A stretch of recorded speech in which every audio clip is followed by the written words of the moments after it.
Donc là je me trouve à Ras Al Khaimah, village d'Arabie Saoudite, inscrit au patrimoine mondial de l'UNESCO depuis 2015.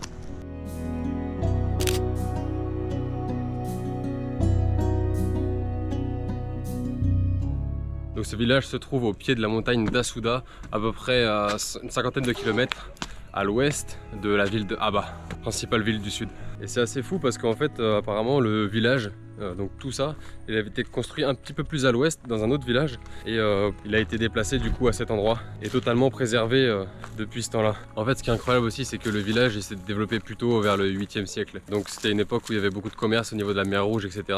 Et donc le village était à la croisée des chemins en fait entre le Yémen, la route qui remonte vers la Mecque et puis du coup les routes qui reviennent de la mer Rouge. Et donc c'est pour ça que le village a été une place centrale pour le commerce, donc s'échangeait un peu toutes les denrées qui pouvaient revenir de la mer Rouge, etc. Mais aussi de ce qui provenait de la culture locale, parce que les gens ils vivaient de l'agriculture, principalement de fruits, de légumes, mais aussi du café et du millet. En fait, il est considéré comme un patrimoine mondial de l'UNESCO parce que il représente un petit peu la vie dans la région, la vie rurale dans la région à cette époque-là, donc à cette ère-là, au 8e siècle, avec tout ce que ça représente niveau commerce et tradition, vie, etc.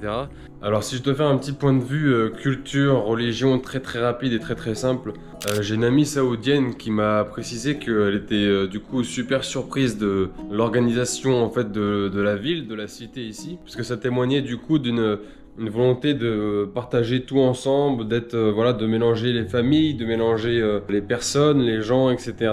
Voilà, d'avoir une vie assez ouverte sur l'extérieur et sur la relation avec les autres, etc. Or que ce qu'elle a vécu elle depuis qu'elle est petite, dans ce qu'elle a grandi, l'Arabie Saoudite de nos jours, elle disait que bah, c'est pas vraiment comme ça, c'est beaucoup plus fermé, donc c'était vraiment intéressant de voir que même l'architecture, voilà, la façon dont tout ça a été construit, elle sentait qu'ici il y avait vraiment voilà, une envie d'être ensemble, de partager des choses, etc. et d'avoir une certaine ouverture sur les autres familles même, qu'elle ne connaissait pas en fait, qu'elle n'avait pas connu, et elle a senti un petit peu ce décalage. Quand bien même, bah, il y avait personne dans cette ville, hein, personne n'habite ici. Mais voilà, juste le fait de se balader dans cet espace, dans cette petite ville forteresse, elle a dit qu'elle avait ressenti ça en tout cas. Donc l'architecture, les maisons, elles sont construites un peu comme une forteresse. En fait, tout est construit un peu comme une forteresse. Il y a les murs extérieurs des maisons qui sont super épais. Et voilà, tout est fait avec les matériaux locaux, hein, de la roche locale, basalte, avec de la boue aussi, et du bois pour venir consolider tout ça horizontalement. Et puis le bois aussi pour faire tout ce qui est balcon, etc. On trouve aussi du quartz, notamment sur les ornementation à l'extérieur, sur les fenêtres, les cadrans, etc. Par exemple, là en bas on voit ça. Là aussi.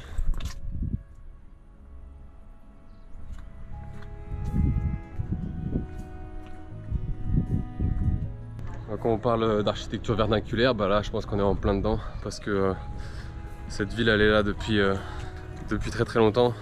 Ça m'étonnerait qu'à cette époque on aille chercher des matériaux ailleurs que dans la région. Et avec ce qu'il y avait dans la région, ils ont fait un truc magnifique quoi. Apparemment elle était aussi connue pour avoir l'eau courante, donc je pense qu'il devait y avoir peut-être des bassins en hauteur et puis l'eau descendait. Et par rapport aux constructions, aux maisons, etc. Il est dit aussi que c'était une ville qui a été construite aussi sur tout ce qui est autour de l'aspect social, un aspect social très développé, puisque il y a des maisons qui sont construites jusqu'à 4, 5, 6, 7 étages, ce qui démontre que du coup il y avait une vie de famille, une vie sociale très importante, voilà, dans cette ville, dans ce village. Donc voilà, on peut imaginer qu'il y avait beaucoup de mouvements, beaucoup de passages, beaucoup d'échanges. Commerce, vie de famille, vie de village. Donc voilà, ça c'était le petit point architectural de Ras Al Khaimah. Mais en tout cas voilà, patrimoine mondial de l'UNESCO parce que ça représente la vie rurale et c'est resté intact depuis ce moment-là, la vie rurale de cette partie d'Arabie Saoudite au 8e siècle. Voilà. Et qui a été délibérément préservée au fil du temps et quasiment intacte depuis sa construction. Et c'est assez ouf, en fait c'est assez incroyable de se dire que plus de 10 siècles avant notre ère, de pouvoir voir à quoi ça ressemblait justement. comment les gens vivaient et comment ils avaient construit. Donc tu vois, il y avait toujours le moyen, toujours besoin de se défendre puisque les murs et les maisons étaient en hauteur, au point de vue sur la vallée pour voir ce qui se passe.